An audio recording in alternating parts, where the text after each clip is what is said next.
Grover and Grover की history की किताब है, उसका एक छोटा सा किस्सा बयान कर दूं मैं आपसे। उसमें लिखते हैं कि जब शहीद भगत सिंह को अदालत में पेश किया गया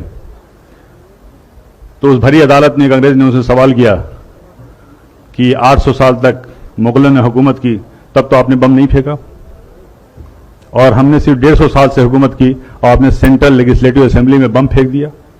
उसका बहुत अच्छा जवाब भगत सिंह ने दिया था कि देखिए, मुगलों ने जो हम पर राज किया है वो हमारे दिलों पर राज किया है, और उन्होंने इस मुल्क को सोने की चिड़िया बना दिया है, और इस सोने की चिड़िया की चमक से आप 7 समुंदर दूर से यहां तक आए हैं, और यहां पे आने के बाद अगर आपकी हुकूमत को अगर एक लफ्ज में, एक लाइन में कहा जाए तो वो ये है कि आपकी हुकूमत एक स्पंज की तरह है जो गंगा के किनारे हीरो और जवाहरात को चूस करके इंग्लैंड में जाकर के टेम्स नदी के किनारे निचोड़ती है, और वो इंग्लैंड मालामाल हो जाता है, और उस दौलत के मालामाल होने के बाद उससे आप अपनी तरक्की करते हैं। मुगलों ने, पठानों ने यहां नहीं किया, इन्होंने यहां की चीजों को यहीं पे खर्च किया, यहीं पे इमारत बनवाई और यहीं की धूल में अपने आप को मिटा दिया। यह था भगत सिंह का जवाब। की छुपी नहीं है कि मुसलमानों का जो किरदार रहा है, जो कुर्बानियां रही इस मुल्क की तरक्की में, इस मुल्क की आज़ादी में, वो लासानी रहा है, बेमिसाल रहा है। और अगर देखा जाए तो ये मुल्क जो है, अगर आप तारीख में देखें तो हिंदुस्तान जो हमारा मुल्क है, मुत्तहिद मुल्क नहीं था। बेशुमार राजा रजवाड़े थे, रियासतें थीं, उस पर हुकूमत करते थे उन पर। लेकिन जब मुसलमान यहाँ पे आए हुकूमत के लिए, सबसे पहला जो काम उन्होंने किया था वो ये किया था कि इस मुल्क को एक किया था, वो बंगाल से लेकर अफगानिस्तान तक, और इस मुल्क को मुत्तहिद किया था। ये हमारी खूबियां थी। अगर जंगी निज़ाम की बात करें, जो हम वार स्ट्रेटजी की बात करते हैं, सबसे पहले तो इस मुल्क हिंदुस्तान में ज़हीरुद्दीन बाबर लाए थे। पहला जो रॉकेट था वो शेर मैसूर टीपू सुल्तान ने बनाया था, और ये तारीख में दर्ज है। बल्कि जो विलियम कॉन्ग्रेव था, जो कि एक्सपर्ट था इसका, वो अपनी किताब में लिखता है ये कि उनकी शहादत के बाद 1799 में जब शहीद हुए शेर मैसूर टीपू सुल्तान, तो उसको उन्होंने 1801 में जब्त करके वो इंग्लैंड ले गए, और 1801 से लेकर के 1805 तक उस पर तहकीक करते रहे, रिसर्च करते रहे, समझ नहीं पाए कि इसका सिस्टम क्या है, इसकी डिज़ाइन क्या है। तो उन्होंने एक किताब वहाँ से भेजी थी, और उस किताब का नाम था फतहुल मुजाहिदीन, और वो किताब आज भी पेरिस के म्यूजियम में रखी हुई है। और उस किताब को लिखने वाले टीपू सुल्तान थे, जिसमें डिटेल डिस्क्रिप्शन था कि ये जो रॉकेट है इसको कैसे इस्तेमाल किया जाए।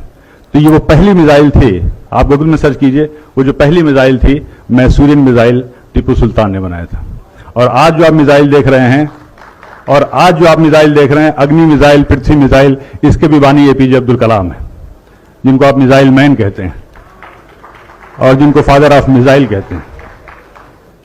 और अगर आप कस्टोडियन जो आप कहते हैं, जो रेवेन्यू का सिस्टम है, ये सब शेरशाह सूरी का दिया हुआ है, and he was one of the best administrator.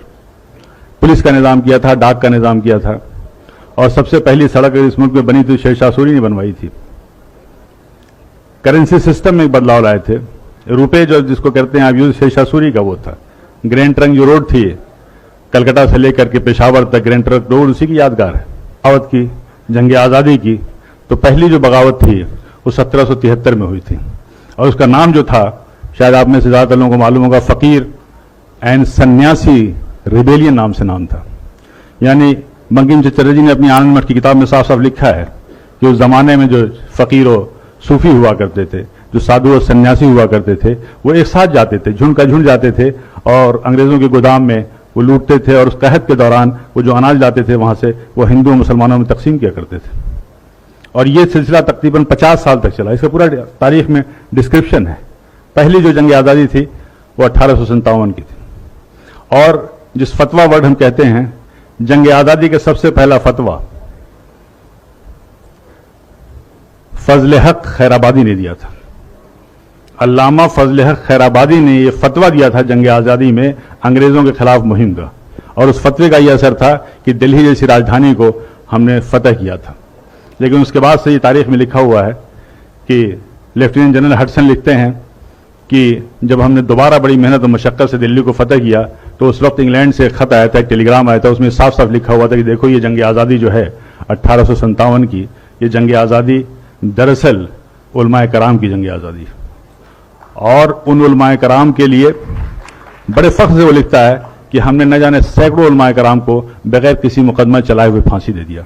और ये कोटेड है, तारीख के फिगर्स में बता रहा हूं कि उस जमाने में जिन्हें 51,200 लोगों को फांसी दी गई थी, उसमें से तकरीबन 27,000 से ज्यादा उलमाए कराम थे जिनको फांसी दी गई थी। वीर सावरकर ने अपनी किताब में जॉन मैकलसन का हवाला देते हुए कहा था कि 1857 की जंग आज़ादी में अगर सबसे ज़्यादा किसी का नुकसान हुआ तो मुगल की जो आखिरी रोशनी थी, आखिरी बादशाह थे बहादुर शाह जफर का हुआ।